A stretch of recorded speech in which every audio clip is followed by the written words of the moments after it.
स्वः तत्सवितुर्वरेण्यं भृगुदेवस्य धीमहि धियो यो नः प्रचोदयात्।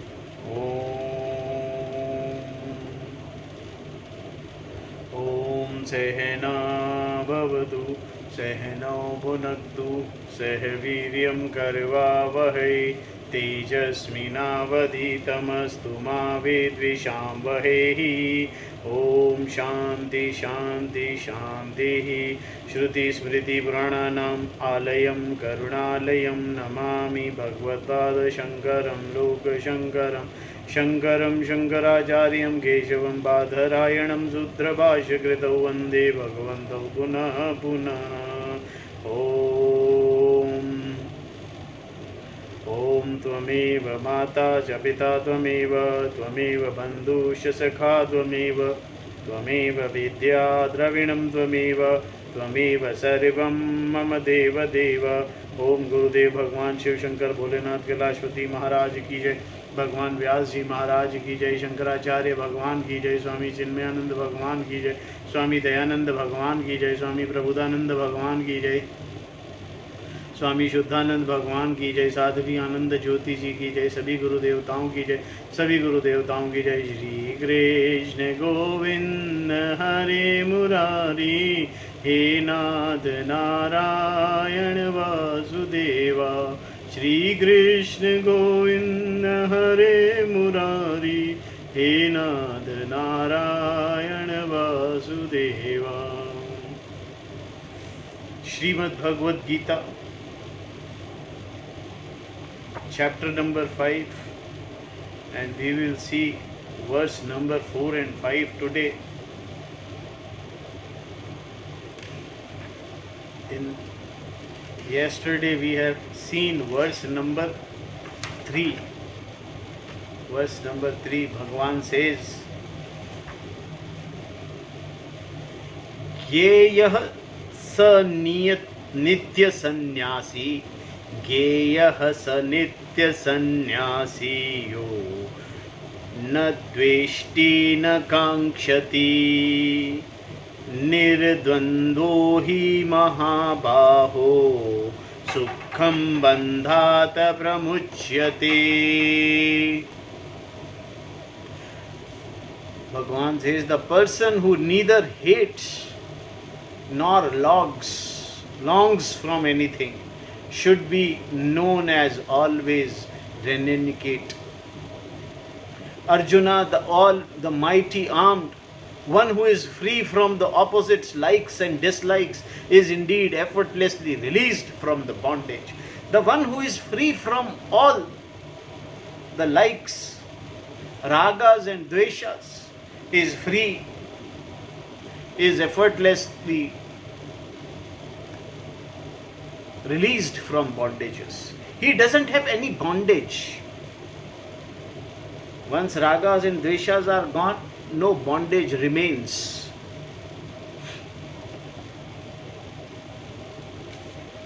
This is what we have done in verse number 3.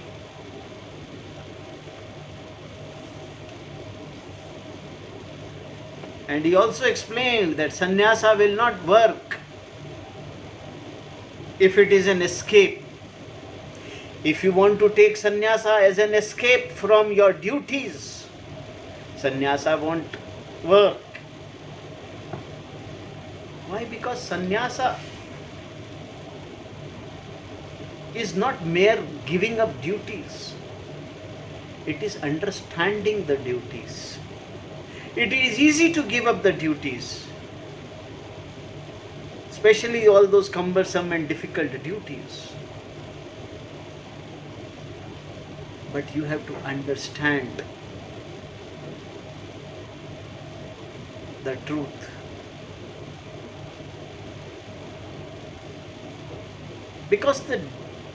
Because duty is not difficult.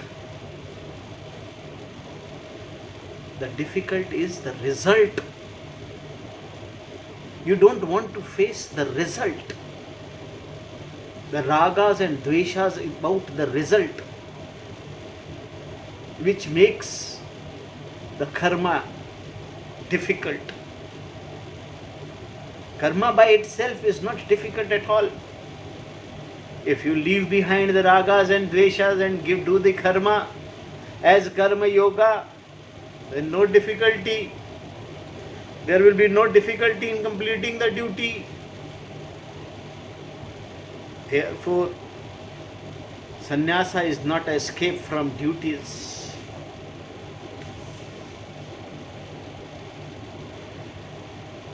If you want to choose sannyasa, then you must understand the raga, dveshas.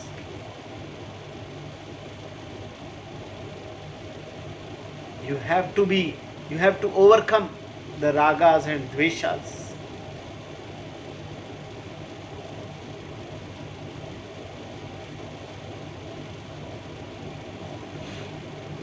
Bhagavan says, the one does not really grow by running away from duties, however painful they may be, nor does one become sannyasi in real sense. In fact, giving up duties that are to be done, keval karma sannyasa, is exactly what is not to be done. Only the person who neither dislikes nor longs for anything is sannyasi. One must have mastery over likes and dislikes. Only then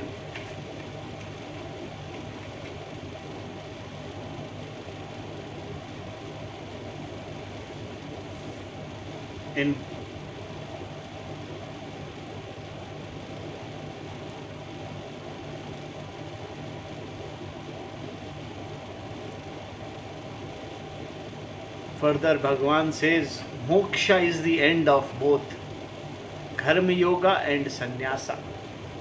Bhagavan has been putting emphasis on doing karma. Karma as karma yoga.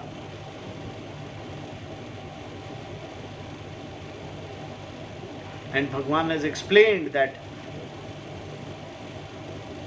giving up and performing activity can only have the same end in view. Whether you give up the karmas and look for moksha, or keep performing duties and go for moksha, knowledge, simultaneously, end will be in moksha. One person gives up action and gains moksha, while the other continues his or her activity and gains moksha. But how can this be? Should there not be a difference in what is accomplished? When the means are different, surely there should be a difference. Different result. When one performs action and when one does not, was Arjuna's thinking. Krishna addresses Arjuna's doubt from the standpoint of view of phala, result. Sankhya yogau prathak balaha pravadanti na panditaha ekam yastitihi samyoga ubhyo vandite phalam.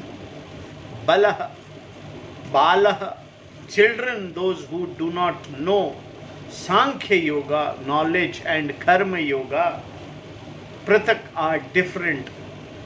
Pravadanti, argue. Na pandita, not the wise. Ekam api, even one. Samyaka, properly. Asthitaha, the one who follows. Ubhayo, of both. Phalam, result. Vindhate, gains. Children, those who do not know, but not the wise, argue that knowledge and karma yoga are different. Children, those who don't know,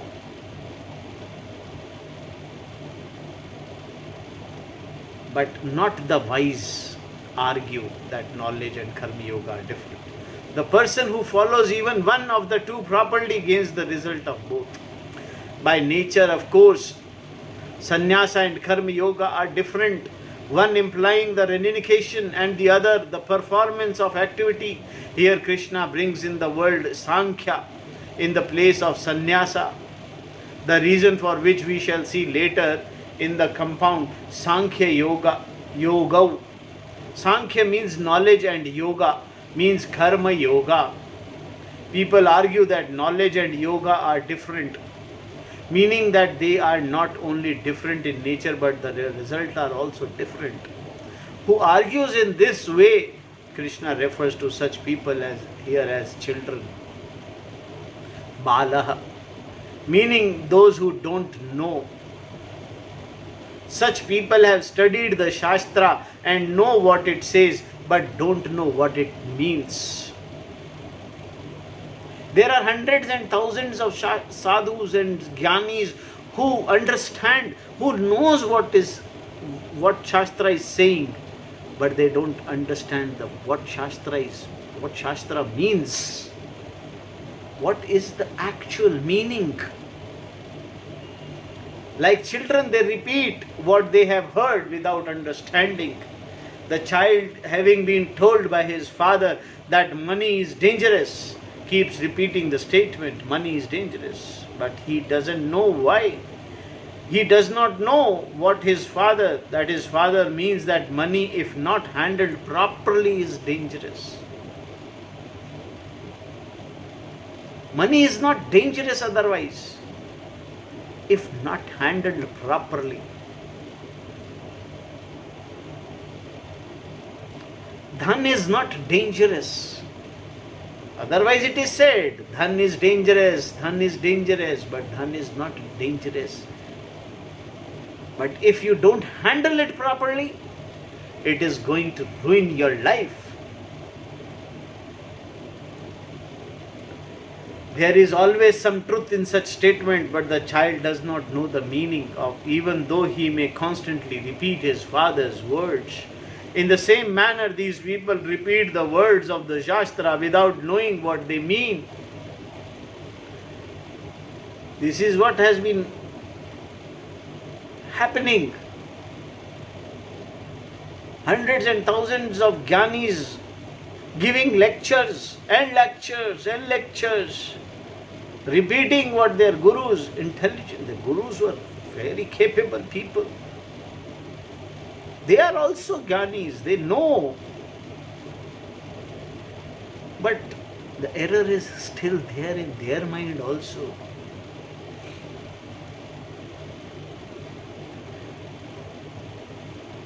They say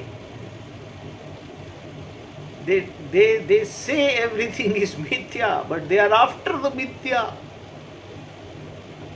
Once you say that everything is mithya, then dhana, money becomes mithya. Then why after money? There is no need. But still they are. The name, if everything is mithya, then the becoming famous is also mithya. Who is becoming famous? Only God can be famous, nobody else. How can anybody be a famous? It is God who is famous. Because He is everywhere. He is. Only He is. There is nothing else. There is nothing else other than Him. Therefore, understanding Shastra is important. Learning Shastra is important. And then understanding it is more important. And understanding the deepest knowledge of Shastra, what actually Shastra is saying, understanding that is important. Mere repeating the words, mere repeating what Shastra says in front of thousands and thousands of people with a great knowledge of language,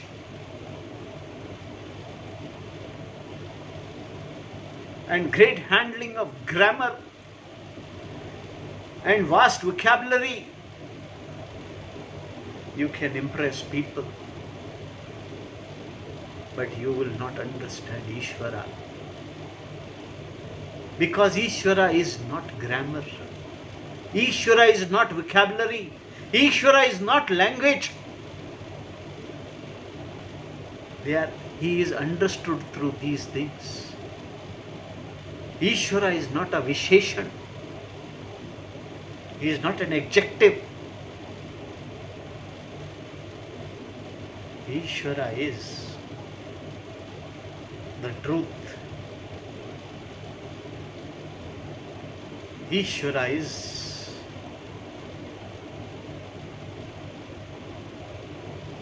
no words to explain the actual Ishvara. It is to be understood.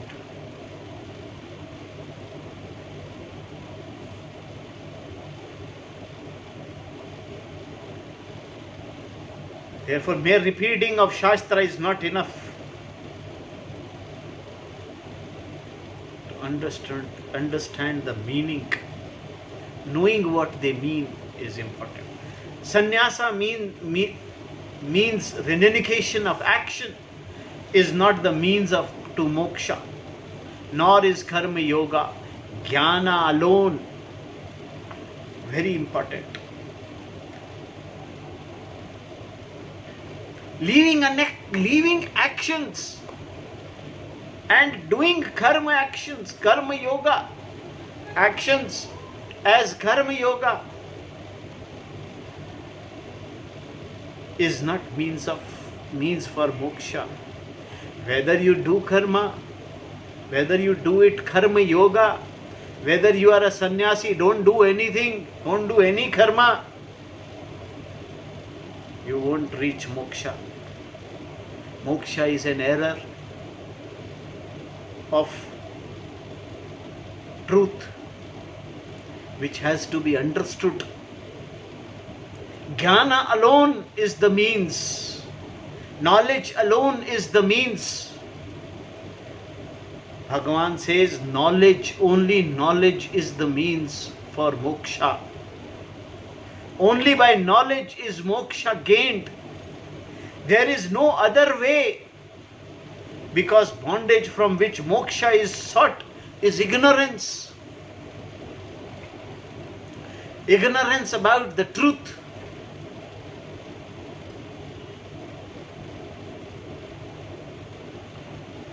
To gain this knowledge, you need a pramana.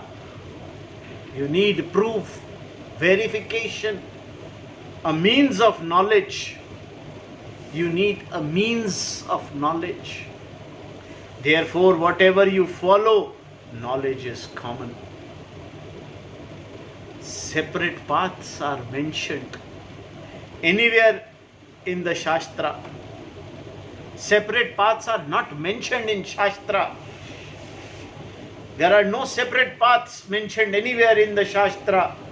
All that is mentioned are the only two nishthas, lifestyles. You may live any lifestyle. Why two? Any lifestyle. But if you are for knowledge, if you are studying Shastra from a right person in a right manner, lifestyle doesn't matter. Pravritti, the pursuit of activity, is called karma yoga, and nivritti, the giving up of activities, that is sannyasa or jnana yoga. This is all the Shastra talks about, the both, and both of these lifestyles are meant for moksha. Whether you keep on doing karma as karma yoga, or you leave all the karmas, that is become sannyasa, jnana yoga, and study Shastra, the result is moksha. Any lifestyle you choose from the two. And if you go in with the education, with the knowledge, with the knowledge of Shastra, you will reach moksha. Earlier in this chapter, Krishna said that karma yoga is preferable to sannyasa, knowing this to be the case for a person who is not ready for sannyasa. Krishna wants the seeker to play it safe. See, for a grahastha to play safe is better. Keep on doing karma. Keep on doing karma yoga. without any desire for the result. No desire, result will come, whether good or bad.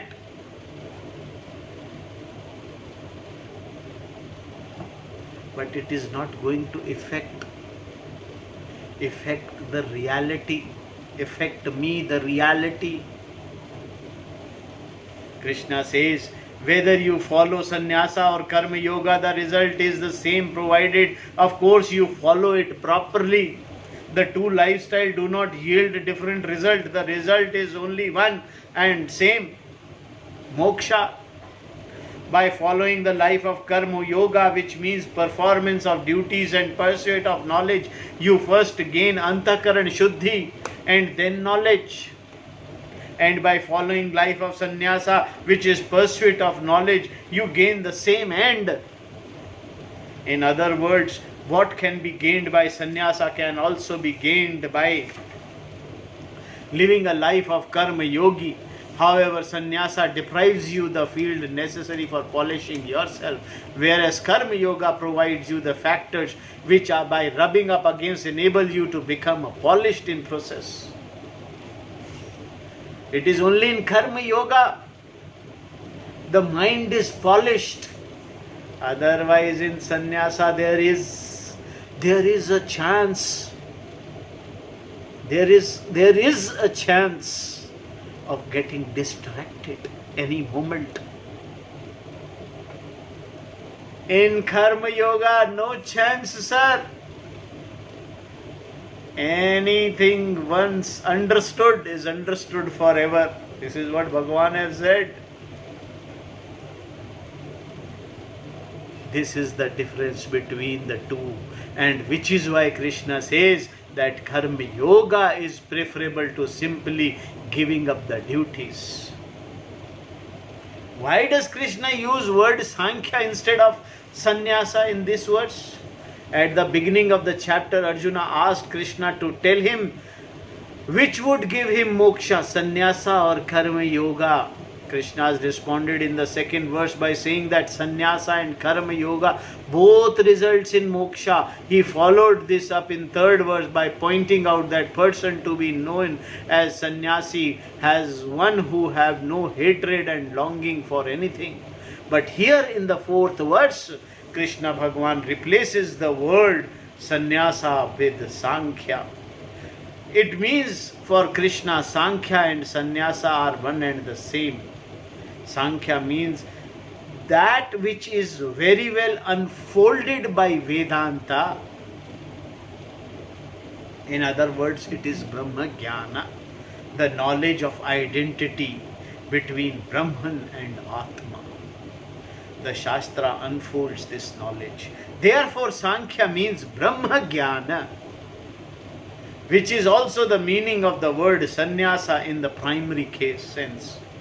Arjuna want to know which of the two sannyasa or the karma yoga is better. Bhagavan says, begins talking about Sankhya and yoga. Shankara confirms in his commentary to this verse that this is not something new that Bhagavan is introducing. In fact, Krishna had already used the word Sankhya in 3rd chapter when he described the two lifestyles given by him.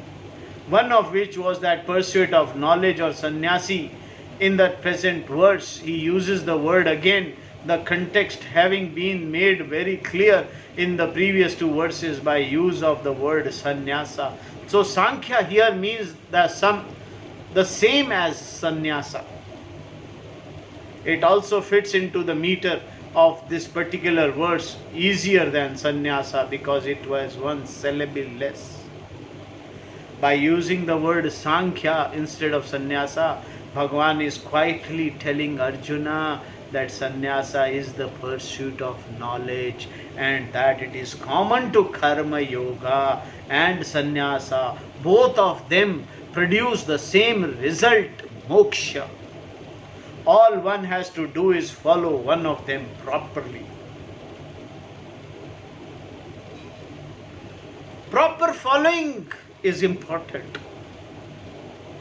In karma yoga, The rubbing is too much. Everything helps you, rubs your shoulders here and there, and you are fit to understand the ragas and dveshas, the desires, the requirement of desires. Whereas in sannyasa, there are chances of getting attracted to desires any moment. One single loose second and gone. The entire purpose of sannyasa is gone. Whereas in karma yoga, this chance is not possible because of the rubbings gone. The person has gone through the rubbings of karma yoga. One can be either a karma yogi or a sannyasi, but moksha is the result of jnana alone. Whether you are a karma yogi or a sannyasi, the moksha will come only through jnana. Therefore, both the sannyasa and the karma yoga have to pursue knowledge. Whether you go through sannyasa or go through karma yoga, you have to pursue knowledge. You have to go through shastras. Only shastras is the way. No one becomes liberated simply by taking a life of sannyasa or by remaining a karma yogi. Only by knowledge does one become liberated. There is no choice here at all. The choice is only between sannyasa and karma yoga as a lifestyle. There is choice in lifestyle, how you live. There is no choice while for knowledge. Knowledge is the only means for moksha. This is what Bhagavan means here when he says that by following either one properly, the result achieved is the same. Bhagavan further says, Yat sankhe prapyate sthanam tadyogarapi gamyate ekam sankyam cha yogam cha yah pashyati sa pashyati. Sankhya, by the sannyasis, yat sthanam, which end moksha, prapyate, is gained, yogihi api, by the karma yogis also, tat, that end, gamyate, is reached, yah, the one who, sankhyam cha, knowledge, yogam cha, and yoga, karma yoga, ekam, as one, pasyati, sees, sah, he, pasyati, sees the truth. The end of knowledge, the result of knowledge. End means the result. The result of correction of error is knowledge. You are liberated, free from the fear. The end is moksha, that is gained by sannyasins, is also reached by the karma yogis. Bhagavan is so beautifully describing that the result, the moksha, is gained by sannyasi, is also gained by the karma yogi, the one who sees knowledge, the one who thrives for knowledge, and karma yoga as one, that person alone sees the truth. If a karma yogi thrives for knowledge, he sees the truth.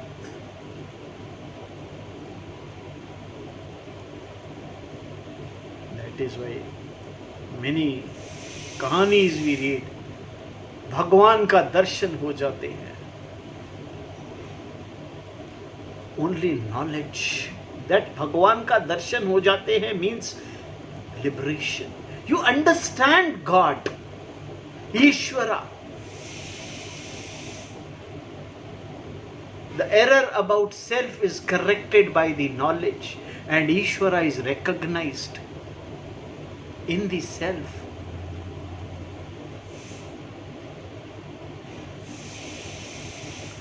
The knowledge which is moksha gained by sannyasis is also the moksha reached by the karma yogis in time.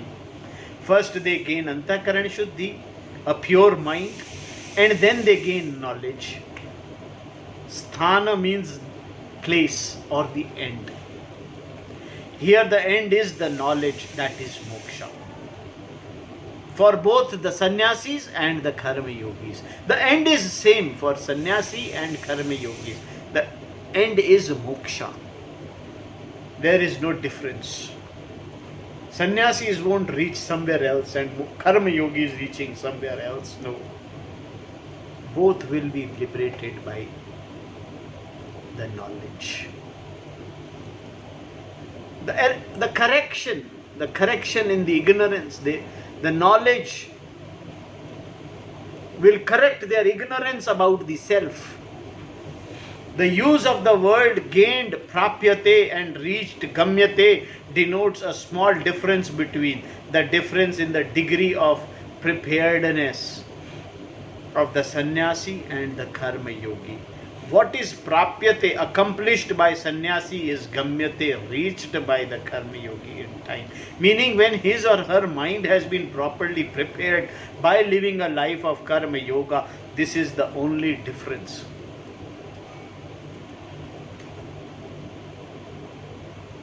See, ordinary person, for an ordinary person like me, a common man, has to go through karma yoga only. The only way, right way, is to go through karma yoga and get antakaran shuddhi, preparedness. Right mind is prepared by antakaran shuddhi. The buddhi becomes viveka buddhi.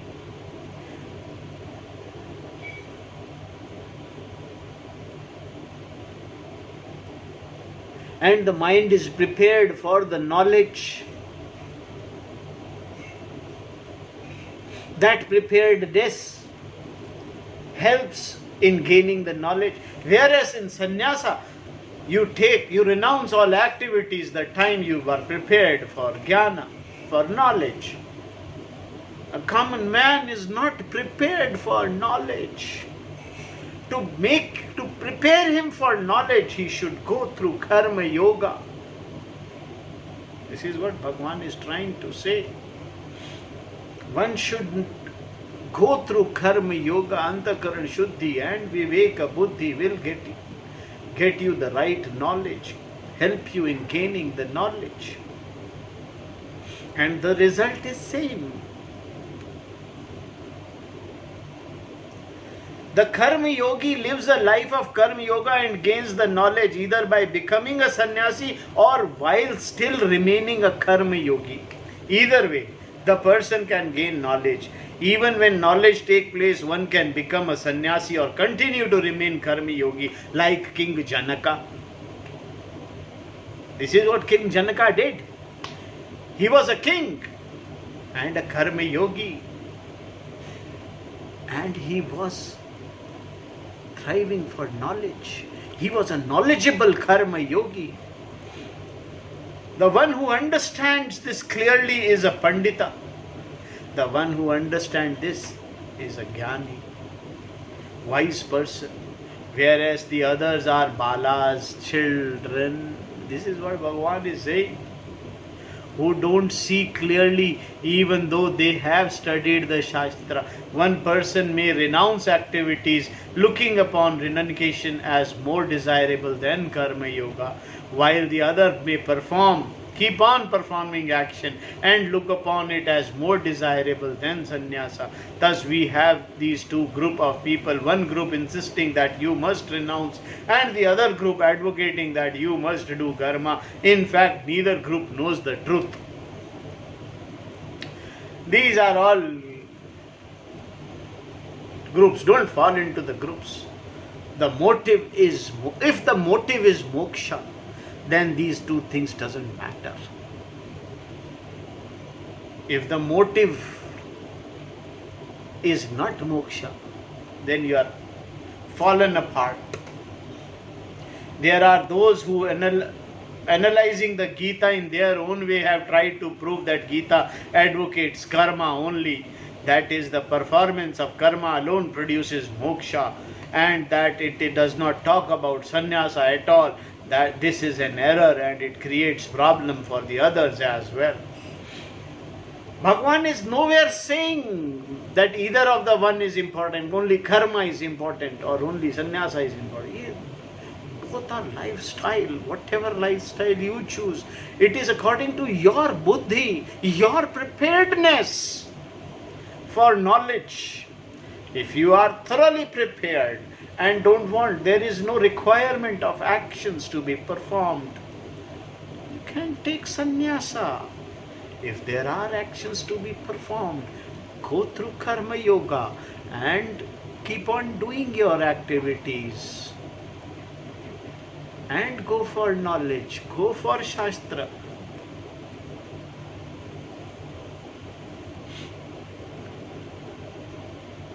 This is an error and it creates problem for others as well.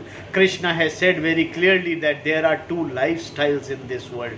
So it is difficult to understand how anyone can interpret that Gita to mean that karma alone produces moksha. But they do, being prejudiced, being committed to the hard and fast conclusions they have made before even studying the Gita. This is why we need to analyze if what they advocate is true, and to do so we need to look into Gita and see what it is actually saying. There are people who don't understand. There are hundreds and hundreds of jnanis who really don't understand Shastras.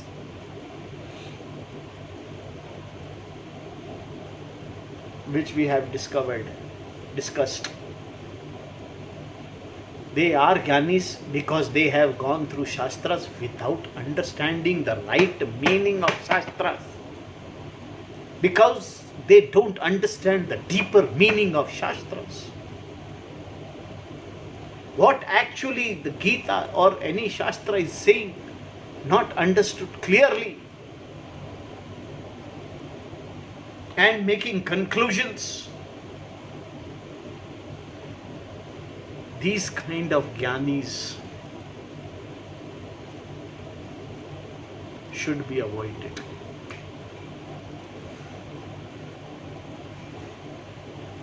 Right teacher, that is why in the previous chapter we have right teacher, the one who doesn't talk much about the sadhans, the one who talks only about the correction of error, the result, the topic, which is the self alone, is the right teacher. Only the teacher who can talk about the topic. Sadhans are okay. Everybody needs sadhan, but not get involved into sadhans and fall apart from the knowledge, the truth, the satyam.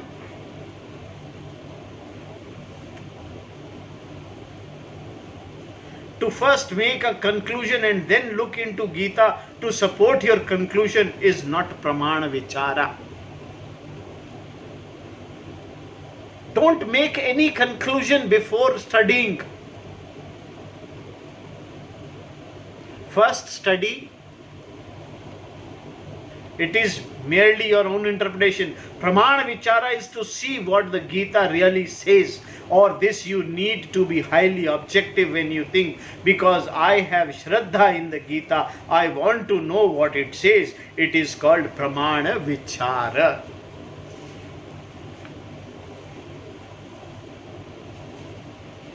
Bhagavan says, don't look into any text after making a conclusion. Don't make a conclusion first and then look into the Shastra. Don't first make a conclusion.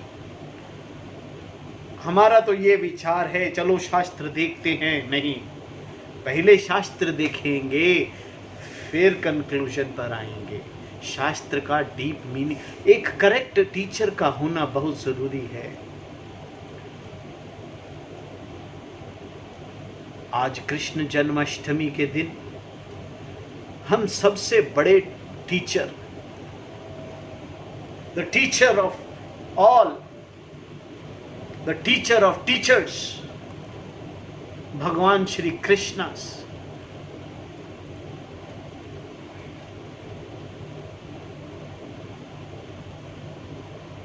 Today is Janmashtami, Bhagavan Krishna's birthday. It's a beautiful day to tell about a teacher. The teacher who was never involved in any sadhana, he never picked up a shastra to fight. He only guided. He was a teacher. He guided Arjuna. He tried to guide Duryodhana. He tried to guide Shakuni also. He tried to tell Bhishma Pitama also. But then only Arjuna understood and asked for the knowledge. Bhagwan, please accept me as your student and give me knowledge. And they never looked at the place where they are standing in the middle of battlefield. Bhagwan gave him the knowledge. He is the teacher of teachers. It is a great day, a day to celebrate a birthday of Bhagavan.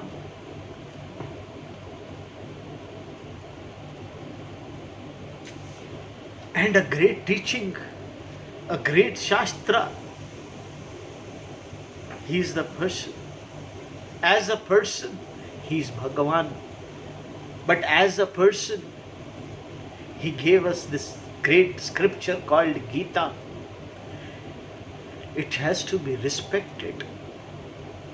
First, one should have Shraddha in Gita.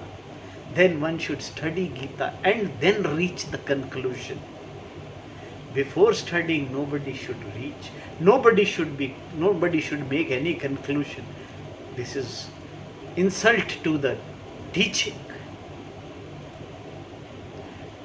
By mere hearing from here and there, hearing great vocabularies, great grammar. Shastra is very simple, sir. It doesn't require great vocabulary.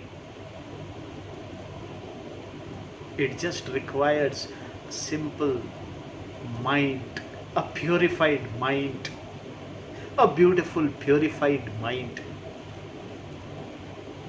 The mind who has gone through all the difficulties. The mind whose difficulties means who is prepared.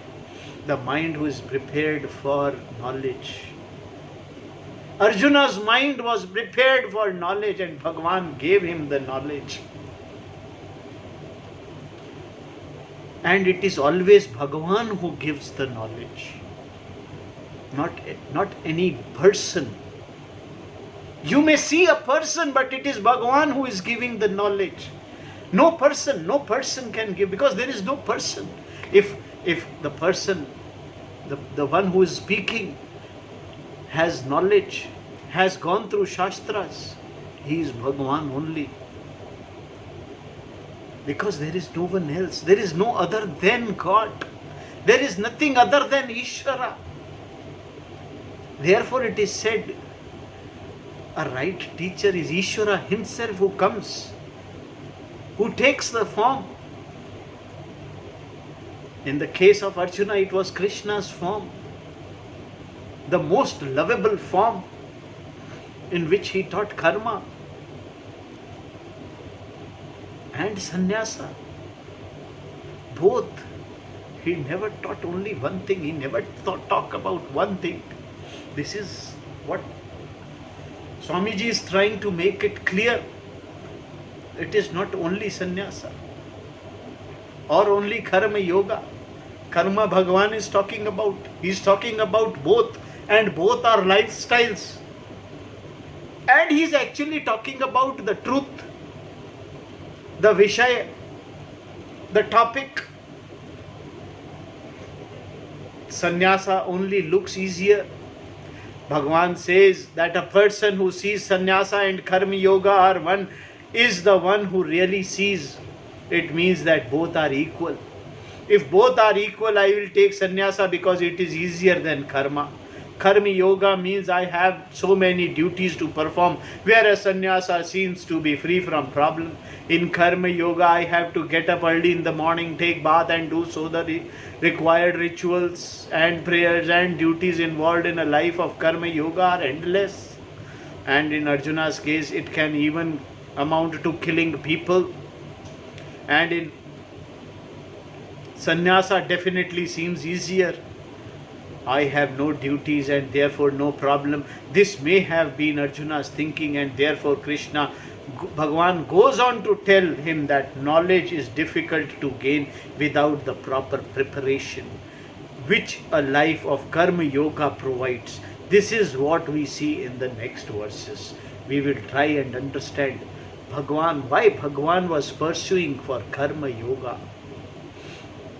He never said no to sannyasa, but his preference for Arjuna, for a common man, is karma yoga, is karma. Go through your karmas, get all your shoulders rubbed. Shoulders rubbed, no? Your mind is prepared. Your mind should be prepared. Preparedness means you are not distracted to the desires. No more you are distracted to the desires. If you go through karma yoga, all the desires are subsided by understanding them, because you don't get the completeness in fulfilling desires. Fulfilling desires don't complete you. You understand it through karma yoga. In sannyasa, you may renounce all your karmas and go for sannyasa.